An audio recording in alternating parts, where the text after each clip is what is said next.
All right, so today I'm going to talk about something that I feel is a very interesting and important topic, which is answering the question, is there any point to doing healing work? And I say that in quotations, healing work.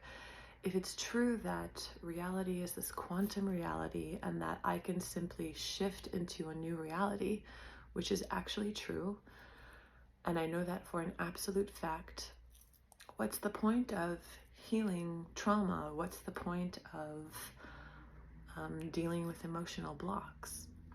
Well, there's a few answers to that, and this is a question that I sat with for a long time because I questioned the value or validity of it, because I have seen beyond a shadow of a doubt throughout many mystical experiences and my awareness of the nature of reality that it is absolutely true that we can actually just use the life that we've lived as a launching pad or a place to begin to choose a new reality.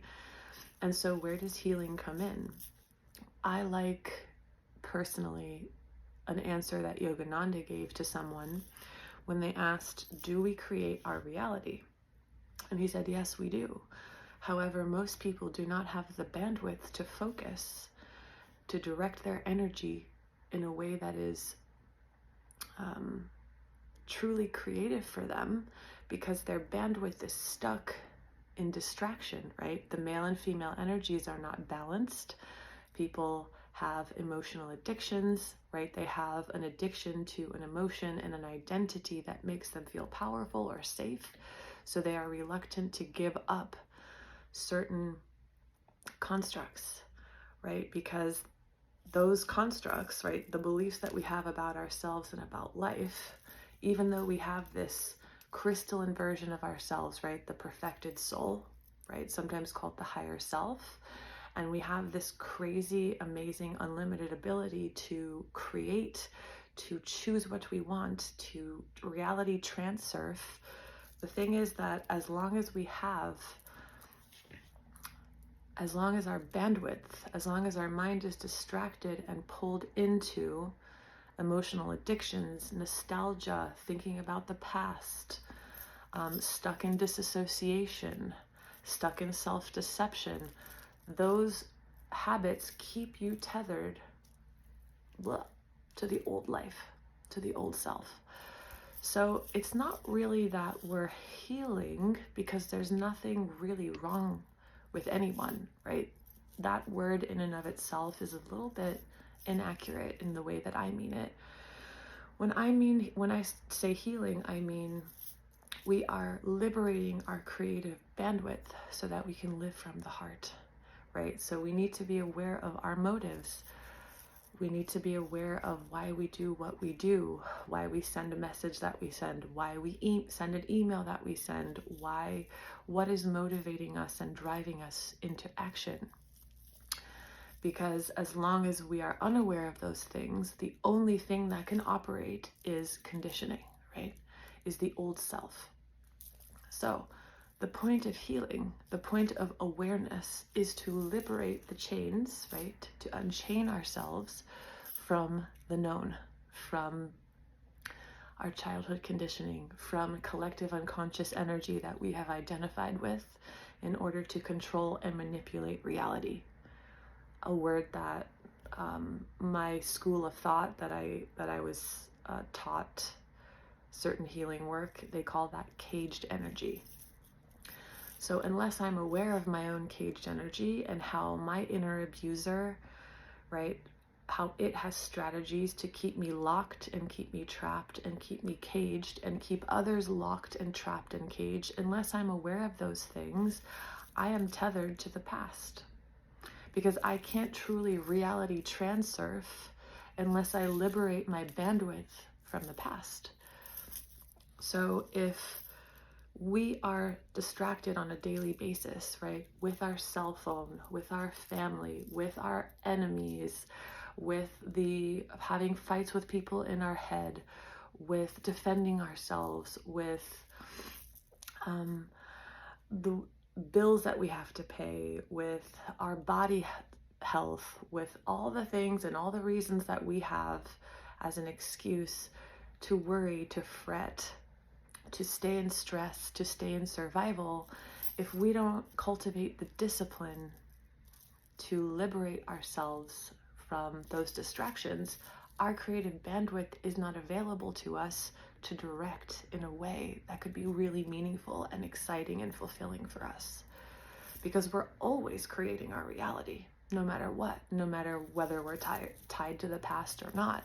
The question is, are you doing it consciously, deliberately? Are you in the energy of being a creator and directing your energy in a deliberate way, like a master? Or are you creating unconsciously by staying distracted, by numbing out, by staying disassociated, etc., etc., etc.? So healing comes in where in places that we are chronically stuck or chronically fractured, right?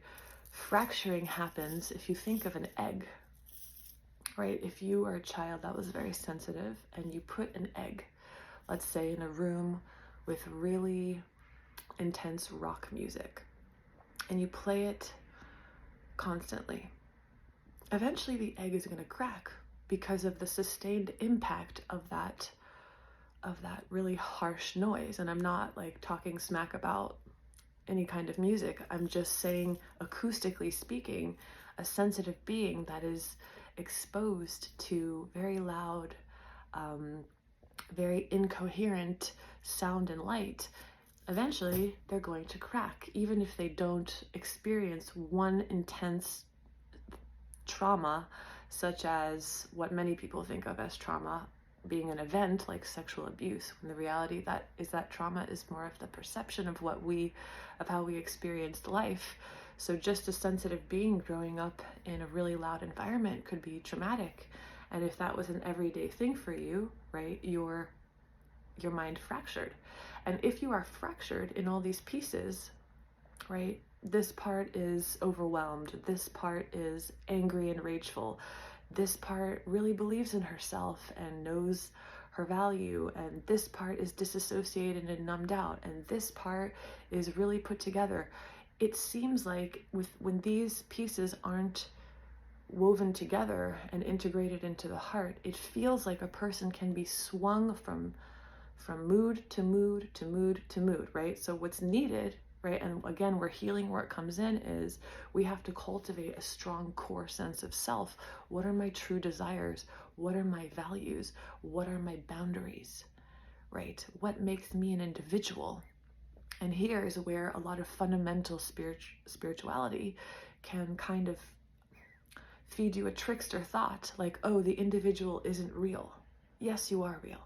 The individual is just as real and is just as divine as the fundamental truth that we are all loving awareness, right? And what makes an individual is their values, their desires, their heart's desires, their propensities, their gifts, their perspective, right? It's a necessary part of the whole that is required for the operation of the entire universe.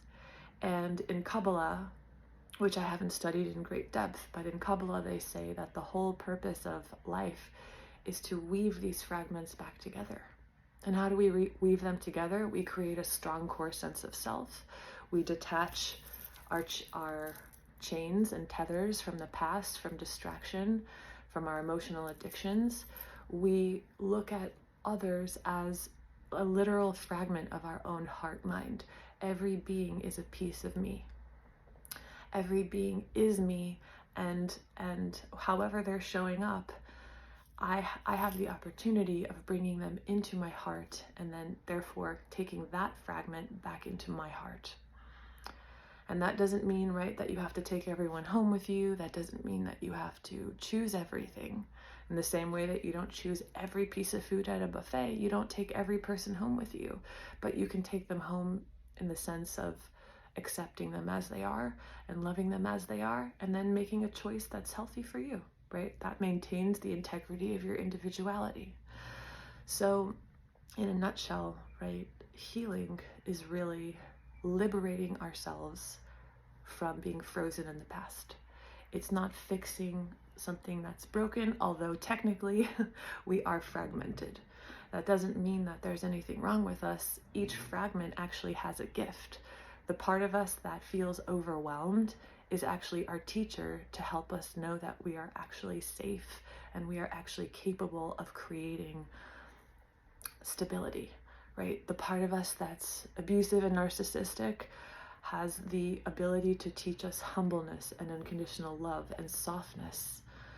The part of us that, has low self-esteem is the teacher that can teach us how to appreciate ourselves for who we are, to be at peace with ourselves, to appreciate our bodies, right? All of these fragments have a purpose. So it's not fixing them, it's realizing the teacher that they are and bringing them back into the heart. And the same thing goes in the external world. Everything is always teaching you something if you allow it to.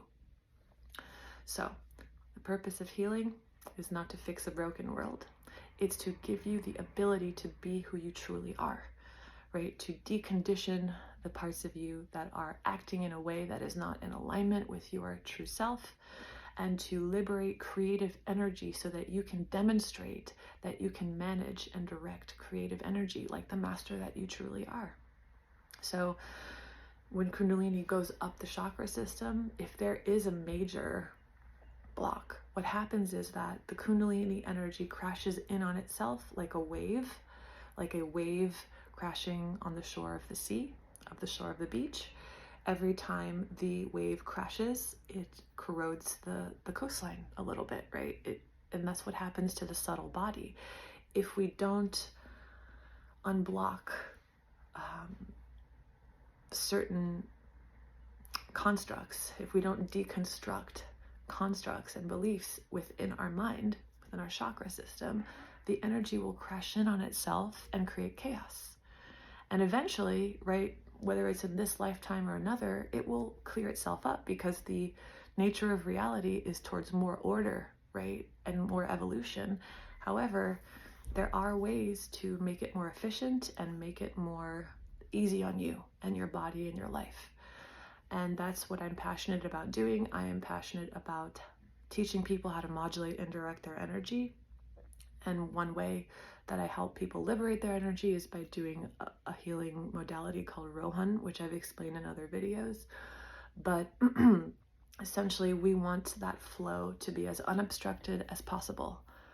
And that is the point of healing energy. And not only that, what we are healing and clearing and becoming aware of is literally breaking ancestral patterns that is preparing the next generation of beings to live in a whole new universe, a whole new paradigm.